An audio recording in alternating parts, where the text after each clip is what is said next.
Tweep. Bonjour et bienvenue sur Aldricoscope, la chaîne faite avec le cœur et tournée avec les pieds. C'est un plaisir de vous retrouver en direct de ma voiture pour une nouvelle rubrique de Comics Driver. Je rappelle qu'Aldricoscope est l'une des rares chaînes qui affirme et assume tourner ses vidéos en une seule prise et sans filet. Aujourd'hui, on ne va pas s'intéresser aux comics comme c'est l'habitude, on ne va pas s'intéresser au cinéma comme j'ai eu l'occasion de le traiter à quelques reprises. Mais aujourd'hui, on va parler d'expérience de lecture en termes de littérature.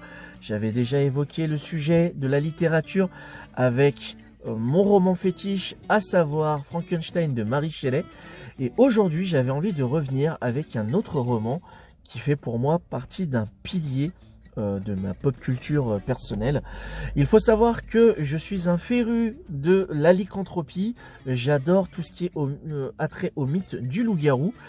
Et arrivé à un moment où j'avais fait le tour en termes de littérature fantastique, avec des vampires par-ci, des monstres par-là, j'avais envie de découvrir un récit dans lequel le loup-garou ne serait pas un faire-valoir ou un toutou du suceur de sang. Et j'ai eu le plaisir de découvrir L'heure du loup de Robert McCammon. C'est un roman qui ne paye pas de mine parce qu'il a bénéficié d'une faible couverture médiatique. Et pourtant, quelle richesse dans cette histoire, quelle richesse.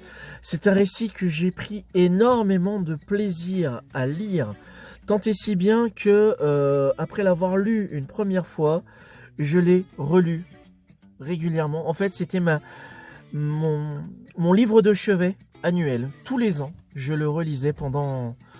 Ça fait un petit moment d'ailleurs que je ne l'ai pas relu. Et c'est toujours un réel plaisir. Alors... Pour celles et ceux qui connaîtraient cette chaîne depuis un certain temps, vous savez qu'au tout début, j'avais fait des vidéos en mode plus ou moins podcast avec des plans fixes dans lesquels je n'apparaissais pas à l'image et où je décryptais mes lectures et mes visionnages. Pour moi, il était important de revenir sur ce titre, donc du coup, j'ai décidé de l'intégrer sur Aldricoscope par le biais de ce format. Donc je vais revenir très sommairement sur ce titre qui est pour moi un incontournable. Donc L'heure du loup de Robert McCammon, de quoi ça parle? Ça parle de Michael Gallatin qui est un agent britannique. Nous sommes en 1945, la France est occupée par l'Allemagne nazie. Les Alliés se préparent au débarquement. Et l'agent est sollicité par un officier américain et un gradé britannique pour une mission secrète, à savoir récupérer un espion qui a mystérieusement disparu à Paris alors que ce dernier avait intercepté un câble allemand dans lequel il est évoqué une mystérieuse opération, l'opération Point d'Acier, qui pourrait potentiellement donner l'Allemagne nazie gagnante sur cette guerre. Alors, pourquoi solliciter Michael Gallatin? Tout simplement parce que cet agent est un loup-garou. C'est un avantage de poids, c'est une différence de taille et du coup sa lycanthropie va être utilisée et mise au service de cette histoire et de cette aventure. Cette narration a la particularité en plus de ça de bénéficier d'une double histoire. Si vous êtes familier avec la série télé Highlander, série télé que vous pouvez d'ailleurs retrouver actuellement sur YouTube en intégralité. La particularité d'Highlander était que le temps d'un épisode, Duncan MacLeod, du clan des MacLeod, vivait une aventure le temps d'un épisode, et cette aventure le renvoyait à un souvenir de son propre passé. Du coup, on rebasculait dans ses souvenirs. On était immergé dans son passé d'immortel et ça faisait écho à ce qu'il vivait dans le présent. Là, on va être sensiblement dans la même narration, à savoir que Michael Gallatin, à un moment donné, va être parachuté en terre occupée. Et pendant qu'il va contempler son parachute se déployer au-dessus de lui, ça va lui évoquer son cerf-volant quand il était gamin. Et on va apprendre que Michael Gallatin n'est pas un citoyen britannique, mais est un ressortissant russe. Donc Mikhail Galatinov, de son vrai nom, était le fils du capitaine de la garde royale du tsar Nicolas II à la veille du soulèvement. Et alors qu'il était parti en pique-nique avec sa famille se fait massacrer par les domestiques qui se soulèvent. Et pour échapper à la fusillade, le jeune Mikhail va s'engouffrer dans une forêt et va se faire mordre parce qu'il pense être un loup et va intégrer une meute de loups-garous. Et du coup, on va découvrir ses origines de lycanthrope. C'est un récit extrêmement riche, extrêmement immersif. C'est un réel plaisir que de lire cette histoire. Il faut savoir que Robert McCammon, qui était un habitué des romans d'épouvante et d'horreur, avait à cœur de proposer un récit dans lequel justement le loup-garou ne serait pas un faire-valoir, mais véritablement le héros du récit. Un héros à la fois puissant et à la fois maudit, tragique, parce qu'en fait il se réapproprie les codes du loup-garou. Ce n'est pas une personne qui va subir sa transformation à la pleine lune. C'est quelqu'un qui au contraire va être pleinement conscient de ses facultés et de ses pouvoirs.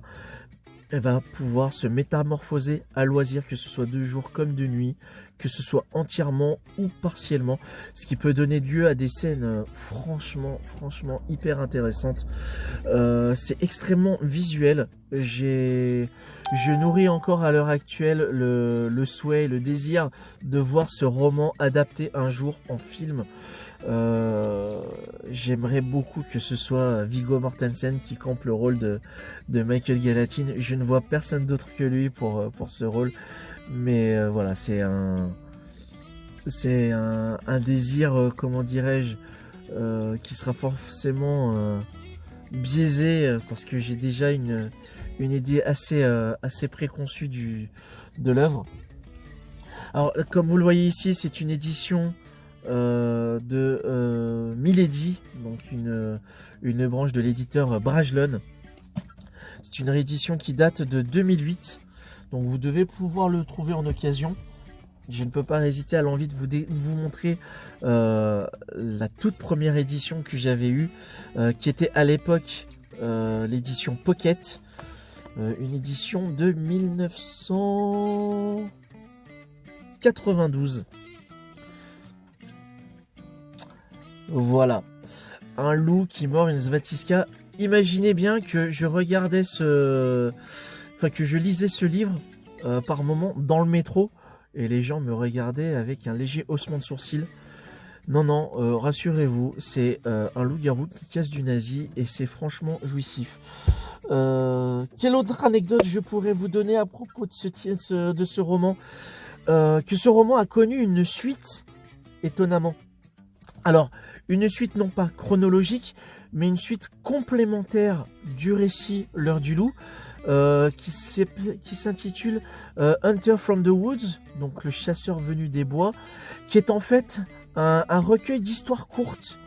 Ce sont des tranches de vie de Michael Gallatin entre le moment où il va quitter la meute dans laquelle il a vécu dans les steppes russes, au moment où il va intégrer l'organisation du MI6, je crois, si je ne dis pas de bêtises. Il va lui arriver une multitude d'aventures plus incroyables les unes que les autres. On va être face à un Michael Gallatin encore un peu maladroit avec ses aptitudes, qui va apprendre à jouer de son charisme, à faire preuve d'ingéniosité, parfois au détriment de sa condition de lycanthrope. Mais c'est toujours un réel plaisir et c'est franchement rafraîchissant de découvrir enfin une histoire dans laquelle le loup-garou n'est pas un être maudit qui subit complètement cette malédiction-là. Là, pour le coup, Michael Gallatin embrasse totalement sa condition de lycanthrope. C'est tout pour cette vidéo pour moi pour aujourd'hui. Je vous remercie de l'avoir regardé jusqu'au bout. Ma suggestion du jour, je vous montre les deux versions.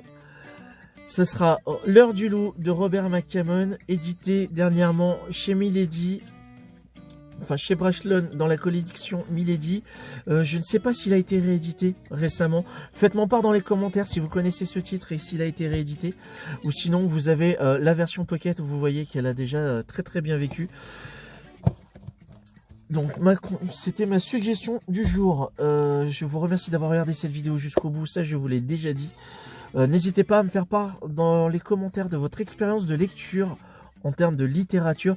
Si vous connaissez ce titre qui fait la part belle au loup-garou, ou si au contraire vous connaissez d'autres œuvres qui mettent en scène ces chères créatures de la nuit, n'hésitez pas à m'en faire part dans les commentaires.